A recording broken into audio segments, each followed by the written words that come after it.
So I'm gonna talk a little bit about my content and YouTube. So I really don't think that I ever fully expect to make money off of YouTube. I don't. I think it would be awesome to do that, and I am gonna work at it, and I want it to be organic, and I want it to be real and something that's valued, that you can't just buy. So like building up a following, which I think I have a little bit of one on YouTube. I've got a pretty good size audience on TikTok. I have about 23,000 followers. That's mostly off of my DIY content, like my rental homes. I filmed a lot of as I redid that. I've got a project that I did in my own house that did really well. It's a secret room under the stairs. So I think I got a good following there. I've even got a pretty good following on Pinterest, where I just post things and ideas. I haven't posted on there often. Instagram, I got about 6,000 followers. So it's not that many, not that many followers. I mean, it's good, it's great. I have some, I recognize people who comment on my stuff a lot. So I think that's pretty cool. But on YouTube, what I've noticed is like so I upload a majority of my videos are shorts, and it's got a lot to do around my vending machine business, DIY, and what else? That's mostly it, honestly. So DIY and my vending machine business, and I'm tracking, right? All the things on YouTube that you watch say, pick something consistent and stick with it. So vending machines and DIY, that don't really go together. But my channel has always really been, so the name of my channel is Joey Learn, Make, Live. So I like to make stuff. I feel like I'm above average at making things. I'm not an expert in anything, but I'm very mechanically minded. I learn a lot each time I do it, and I learn a lot just outside of making things. Like I love business. I love listening to marketing. One of the main podcasts that I listen to is a marketing podcast. It's the Social Media Marketing Show. And then I listen to Halataha. Did I say that right? I don't know. Young and Profiting. She's really good. She has good guests on there, and they talk about marketing and strategy and things like that. So I learn a lot. And then, of course, just living normal life, just being a regular person. So I know that my YouTube channel is real diversified, meaning somebody who comes for the vending machine content may not like my DIY content. So I feel like the YouTube search has a hard time finding who is interested in me. Some things that I've not done a lot of is long form, horizontal, traditional YouTube videos. I just haven't done that ever up until like this year. I've done a little bit, but not. I mean, primarily my content is shorts. So what I noticed is like I'm aware that there's an upload time, primarily where people are consuming content and where you're more likely to get traction. For me, it's typically 8 to 9 p.m. is what the analytics say. Who knows if that's, I don't know. So that's peak time for me to upload content, because people looking for what I upload typically are on at that time. But I mean, that just doesn't work for me.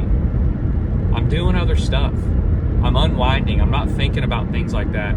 So I'm an early riser. So I used to wake up at 4 when I was in the military, and I don't know, it's not for me anymore. I wake up around 5, and that's when I drink my coffee, I read, I pray, and then I get into just whatever I want to learn about that day. So whether it's learning how to build something new that I haven't done, listening to somebody talk about their thoughts on YouTube, or I mean, just stuff like that. Like whatever the flavor of the week is. I look for real estate, flavor of the day, more or less. So that's when I upload my content. I don't do it at the peak time, or quote unquote when I'm supposed to. And I put it out there, and I would rather upload at that time than not upload at all. So that's what I do. I'll upload my shorts, I try and do one a day. And then my long form content, which, I mean, recently has been one every other day, I would say probably is about what it's shaken out to be. Here's one thing I noticed, like, so my short form content, when it was just me uploading short form content, I would typically get 1,000 views, and that was pretty normal. Like, I mean, I would get pretty good content views for my short form. So the first time I uploaded my long form content, of course it didn't do great, because I haven't uploaded that content before, and I'm really kind of breaking from the traditional clickbaity thumbnail and clickbaity title. I'm just kind of putting what I'm talking about, and it may not be interesting to all. So I have seen my views go up. I have seen the duration of the view go up. So that's a positive indicator, but I really feel like that has killed my reach on YouTube. And I'll give you an example. So, like I said, my short form content, if I'm just uploading a short, I would get around 1,000, sometimes 7,000, 8,000 views on YouTube. The first day that I uploaded my short, I went ahead and uploaded my long form content that morning as well. So the same time, I uploaded the short, then I uploaded the long form content. My short got 15 views, and my long form content got 2. So I was like, wow, that's interesting. So the next day I did the same thing. So what I did was, that evening I uploaded a short, and it got 700 views, but I didn't upload the long form content. So what I found was, anytime I upload a long form video and a short at the same time, it kills the reach. Like, it just doesn't get shown to people. And I don't know why. I don't know if it's that YouTube can't figure out who my audience is, or if it's penalizing me for uploading both a short and a long form content. I don't know. I can't get around it. I haven't figured it out yet. One of the things too that I've noticed is, even now, like, say I upload a short by itself in the morning time, same as I always was, the same time and everything, the short would get, like I said, 1,000 plus views. I mean, even now when I upload just the short, it's getting like 30 to 60 views. I don't know. I don't want to say that my views have been throttled, but it does feel that way. I don't know why. I don't know why I would be penalized for that. And one of the things that I've kind of thrown around is,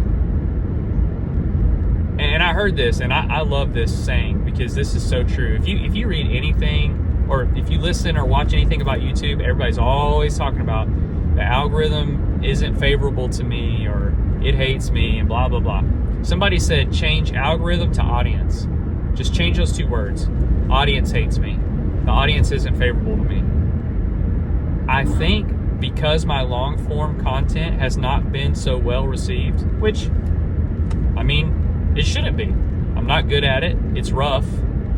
It's probably not as interesting to most people. I think that low viewership has also impacted my shorts viewership negatively. So they're showing my shorts less, even though my shorts are well received when they do show them to someone. So I'll give you an example. If they take that same 60 view short, and I would have uploaded it a week ago, 2 weeks ago, when I wasn't uploading long form content, it would have been 5,000-6,000 views by now, versus the couple hundred that it is now. I don't know. That's just my thought on YouTube. It's it's a learning experience. You got to really figure out what works. And I've come to terms with, I don't really care that I don't get views like that, because again, my goal is organic growth. And I think once once my long form stuff starts becoming better, like I'm doing a better job at it, I'm talking about more things that people want to talk about or listen to and can relate to, I think is the big thing. Can they relate to what you're talking about? I mean, I think I'll get an audience, and then I'll get back to that where I was before, getting thousands of views on my shorts. Hopefully, you know, that translates over into my long form content. But if it don't, it don't, right? So this is just something that I love to do and I'm interested in doing. But I thought that was worth mentioning, that I just noticed that now that I'm uploading long form content, even with my shorts, it has really killed the reach of my videos. Yep, so that's my thought for now. Got to figure out how to navigate making a better long form video and more interesting content. One of the things I saw real quick before I forget this, a lot of the clickbaity Mr. Beast type thumbnail sort of videos, I mean, that's kind of what everybody does. And I'm not really going for that.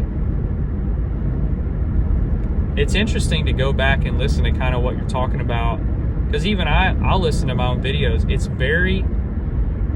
very therapeutic.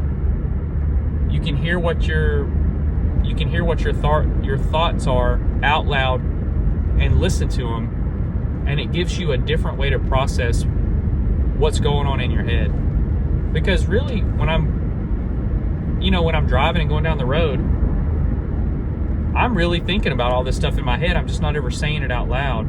But to say it out loud and capture it on video and then listen back to it, you can really dial in if you're on the right track with your goals.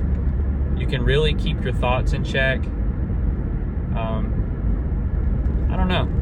I'm liking it. I'm liking it more than I thought I would like it. I wasn't sure that doing long form content would be easy for me. I was worried that I wouldn't even know what to make it on. But I think, what I'm starting to realize is that I like the long form content being about what's ever going on in my life at the point. And, right now, if you've been watching, which there may be one of you out there, it's about selling my business. It's about goals for 2024. It's about my fasting. I don't know. So we'll see where this goes. But for right now, the audience not loving my stuff here. That's okay. It's just it's a work in progress.